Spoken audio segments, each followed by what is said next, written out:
Imagine this. The very people who write America's laws are quietly making millions by trading stocks in the very companies they're supposed to regulate.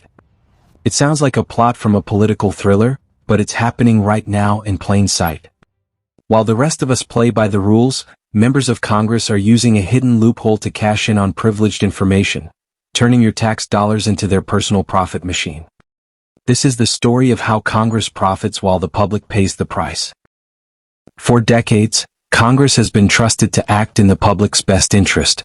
But behind closed doors, a different story unfolds, one that most Americans never see. Members of Congress are not just lawmakers. They're also investors with access to information that can move entire markets. This information isn't available to the public, or even to most Wall Street insiders. Imagine being able to attend a confidential briefing about a new pandemic, a major defense contract, or a sweeping change in tech regulation, before anyone else knows what's coming. That's the kind of access members of Congress have every single day. In theory, laws like the Stock Act, passed in 2012, were supposed to stop lawmakers from profiting off this knowledge. The Stock Act requires members of Congress to publicly disclose their stock trades within 45 days, and it was meant to increase transparency and prevent insider trading. But in reality, the loopholes are big enough to drive a campaign bus through. The law doesn't actually ban members of Congress from trading stocks. It just asks them to report it after the fact. And the penalties for breaking the rules are often little more than a small fine. In 2021 alone, over 100 members of Congress reported buying or selling stocks worth millions, often in industries they oversee. These aren't just small trades either. Some lawmakers have made hundreds of trades in a single year, moving in and out of companies like Pfizer, Google, and major defense contractors. From big tech to big pharma, no sector is off limits. In fact, some of the most active traders in Congress sit on committees that directly oversee the industries they invest in. For example, members of the House Financial Services Committee have traded stocks in major banks and financial firms. Members of the Energy and Commerce Committee have bought and sold shares in oil, gas, and healthcare companies. Let's look at a real example. In 2020, Senator David Perdue of Georgia made over 2,500 stock trades while in office, including buying shares in companies that stood to benefit from legislation he was working on. Senator Perdue has denied any wrongdoing, but the sheer volume of trades raises serious questions.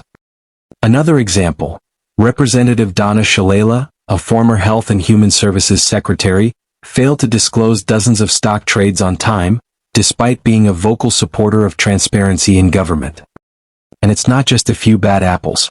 According to a 2022 analysis by Insider, at least 97 members of Congress or their immediate families bought or sold financial assets that overlapped with their committee work or were affected by their legislative actions. The problem is so widespread that it's become almost normalized. Lawmakers argue that they're simply managing their personal finances, just like any other American. But the difference is, they have access to information and influence that ordinary investors do not. Critics say this creates a massive conflict of interest. How can the public trust that lawmakers are making decisions for the good of the country, and not for their own financial gain?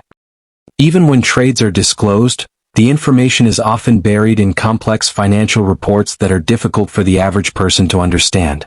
Watchdog groups and journalists have to dig through thousands of pages to uncover suspicious patterns. And when violations do occur, the consequences are minimal. The Office of Congressional Ethics has limited power, and enforcement is rare. In most cases, lawmakers who break the rules simply pay a small fine and move on. This lack of accountability has led to growing public frustration. Polls show that a majority of Americans, Democrats, Republicans, and independents alike, support banning members of Congress from trading individual stocks altogether.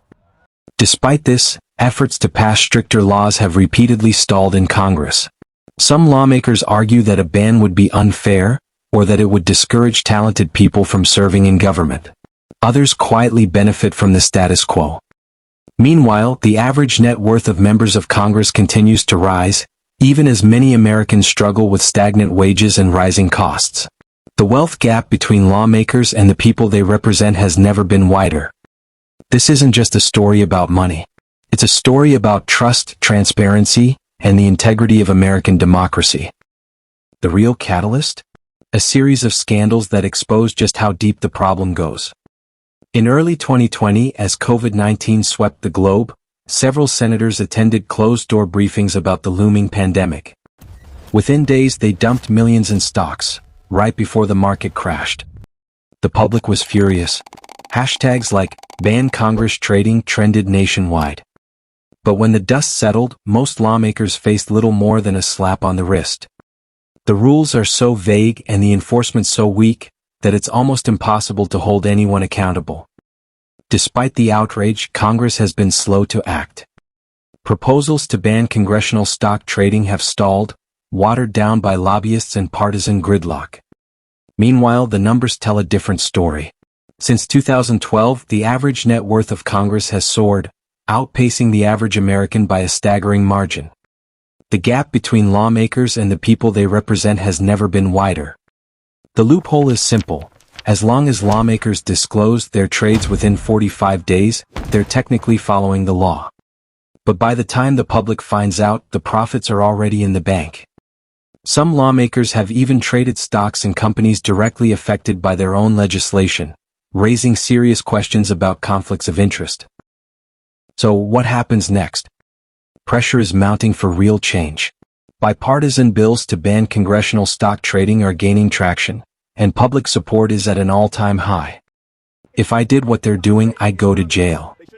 It's time for Congress to play by the same rules as the rest of us. But the fight is far from over. Powerful interests are working behind the scenes to keep the status quo. The question isn't just whether Congress will close the loophole, it's whether the American people will demand it. In a democracy, trust is everything. And when lawmakers profit while the public pays the price, that trust is on the line. What do you think? Should Congress be allowed to trade stocks? Let us know in the comments. If you found this story eye-opening, hit the like button and subscribe for more untold stories behind the headlines. Your support helps us bring you more content that matters.